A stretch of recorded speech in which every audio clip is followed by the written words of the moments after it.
Ummul Mukminin Hazrat Zainab bin Jahsh radhiyallahu anha ialah sepupu Rasulullah sallallahu alaihi wasallam. Pada pihak ayah baginda sallallahu.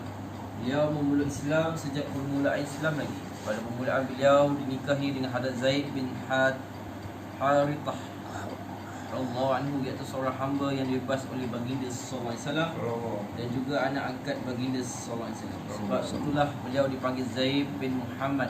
Hazrat Zainab radhiyallahu anha tidak secocok dengan Hazrat Zaid radhiyallahu anhu dan akhirnya mereka bercerai. Mengikut adat zaman jahiliah, anak angkat dianggap sebagai anak sendiri dan isterinya tidak boleh dikahwinkan dengan bapa angkat suami. Rasulullah SAW mahu adat ini dihapuskan. Lalu baginda SAW menghantar utusan untuk melamarnya. Hazrat Zainab radhiyallahu anha menjawab, "Aku akan mesyuarat dengan Tuhanku." Lalu beliau mengambil wuduk dan bersolat dengan tekad bahawa tanpa bersyarat dengan Allah SWT, beliau tidak memberi sebarang jawapan. Dengan berkat amalan itu, Allah SWT yang menikahkan Rasulullah SAW dengan beliau dan turunlah ayat Quran, "Falamma qada Zaidun minha wataran zawwajna kahalika la yakuna 'alal mu'minin harajun fi azwaji ad'iyaihim idza qadu minhunna wattaran wa kana amrullahi maf'ula."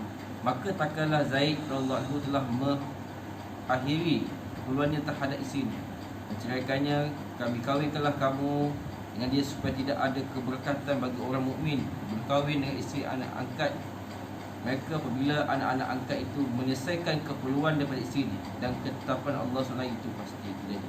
Al-Azab ayat ketiga. Bila Hazrat Zainab radhiyallahu anha diberitahu, beliau gembira tentang turunnya ayat mengenai pernikahan beliau dengan Rasulullah SAW, maka beliau telah menanggalkan barang-barang kemas yang sedang dipakaikan, lalu juga terus sujud dan bernazar untuk berpuasa selama 2 bulan. Dan Zainab radhiyallahu anha berasa begitu bangga atas perkara ini kerana kesemua isteri baginda SAW yang dinikahi oleh saudara mara mereka. Tapi pernikahan beliau berlangsung di langit dan ayat Al-Quran turun menceritakan tentang pernikahan tersebut. Sebab itulah kadang-kadang timbul persaingan dengan Hazrat Aisyah radhiyallahu anha yang berbangga menjadi isteri yang paling disayangi oleh Rasulullah SAW, sementara Hazrat Zainab radhiyallahu anha berbangga dengan pernikahan beliau yang berlangsung di langit. Namun demikian, semasa Rasulullah SAW menanyakan pendapat berapa tentang orang Hazrat Aisyah radhiyallahu anha yang difitnah, dan Zainab radhiyallahu anha juga turut ditanya. Beliau telah menjawab, "Saya tidak mengetahui sesuatu selain daripada kebaikan dalam diri Aisyah radhiyallahu anha." Ini sikap orang yang benar-benar bertakwa kepada Allah SWT.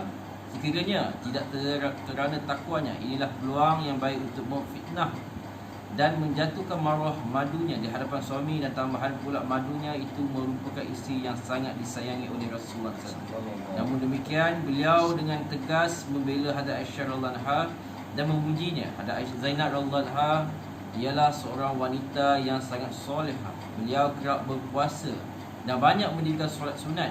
Beliau berusaha mencari pendapatan dengan tangannya sendiri, dan hasilnya beliau sedekahkan. Pada masa Rasulullah SAW hampir wafat, isteri baginda SAW bertanya, "Antara kami siapakah yang pertama sekali akan bertemu dengan Tuhan?" Baginda SAW menjawab, "Orang yang tangannya panjang." Mereka pun mengambil kayu dan memukul tangan-tangan mereka, tapi akhirnya mereka mendapat tahu bahawa dimaksudkan dengan tangan panjang ialah orang yang banyak belanjakan untuk kebajikan. Itu Hazrat Zainab, isteri yang mula-mula meninggal dunia. Apabila Hazrat Umar radhiyallahu anhu menetapkan imbuhan tahunan bagi isteri baginda SAW, bahagian Hazrat Zainab radhiyallahu anha sebanyak 12,000 dirham telah dihantar kepadanya. Beliau menyangka bahawa tersebut untuk semua isteri baginda SAW, maka beliau pun berkata isteri-isteri yang lain lebih sesuai untuk membahagikan wang ini. Utusan itu memberitahu ini semua ialah bahagian puan untuk sepanjang tahun. Maka beliau berkata dengan keheranan, "Subhanallah." Lalu beliau menutup wajahnya dengan selai kain supaya tidak nampak hati tersebut. Selepas itu beliau berkata, "Letakkanlah wang itu di salah satu sudut bilik dan tutuplah dengan sehelai kain." Dan beliau menyuruh Bazzah radhiyallahu anhu, iaitu yang diriwayatkan kisah ini, memberikan segenggam daripada wang itu kepada si fulan dan segenggam lagi kepada si fulan yang lain. Ringkasnya, beliau telah membahagikan segenggam demi segenggam pada kaum keluarganya. Orang-orang miskin dan balu-balu, apabila di wang itu tinggal sedikit sahaja, Bazzar radhiyallahu anhu menzahir keinginan untuk mendapat sedikit daripada wang itu. Dan Zainab radhiyallahu anha berkata, engkau ambillah wang yang masih berbaki di bawah kain. Bazzar radhiyallahu anhu berkata, saya pun mengambil baki yang masih tertinggal dan mengira saya mendapati ada sebanyak 84 dirham. Lepas itu Hadrat Zainab radhiyallahu anha mengangkat tangannya seraya berdoa, ya Allah, janganlah biarkan aku mendapat harta ini sekali lagi pada tahun hadapan, kerana ada satu fitnah dengan kedatangan harta ini. Dia telah meninggal dunia sebelum menerima wahyu Tuhan bagi tahun berikutnya. Apabila Hadrat Umar radhiyallahu anhu mendapat tahu bahawa dan Zainab radhiyallahu anha telah bersedekahkan semua 12,000 dirham tersebut, lalu Hadrat Umar radhiyallahu anhu menghantar 1,000 dirham lagi untuk keperluannya. Namun wang itu pun dibahagi-bahagikan pada masa itu juga. Walaupun banyak kekayaan yang didapati, beliau masih tidak meninggalkan sebarang harta atau wang ringgit sewaktu meninggal dunia. Yang tinggal hanyalah sebuah rumah menjadi tempat tinggal beliau. Lantaran sifat yang suka bersedekah, beliau digelar sebagai Mawal Masakin, tempat orang-orang miskin berlindung. Seorang wanita menceritakan, saya bersama-sama Hadrat Zainab radhiyallahu anha sedang sibuk mewarnakan pakaian dengan senih tanah berwarna merah. Rasulullah SAW datang mendapati kami sedang sibuk mewarnakan pakaian, lalu baginda SAW pun meninggalkan kami. Dan Zainab radhiyallahu anha merasakan bahawa Rasulullah SAW tidak menyukai perkara tersebut, lalu beliau segera membasuhi kembali semua kain diwarnakan itu. Bila Rasulullah SAW datang kepada kali yang kedua, baginda SAW mendapati tidak lagi kerja-kerja mewarnakan pakaian dilakukan oleh baginda SAW, pun masuk ke dalam rumah. Jangan, memang kecintaan kaum wanita terhadap harta yang asing lagi, dan kegemaran mereka terhadap warna tidak perlu diterangkan lagi.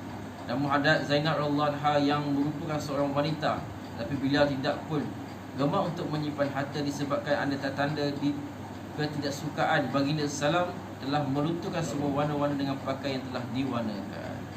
InsyaAllah bila kita amalkan dan disampaikan kepada Rasulullah Ali Syilata Subhanaka ini. Takbir. Allahu Akbar. Nabi Raya.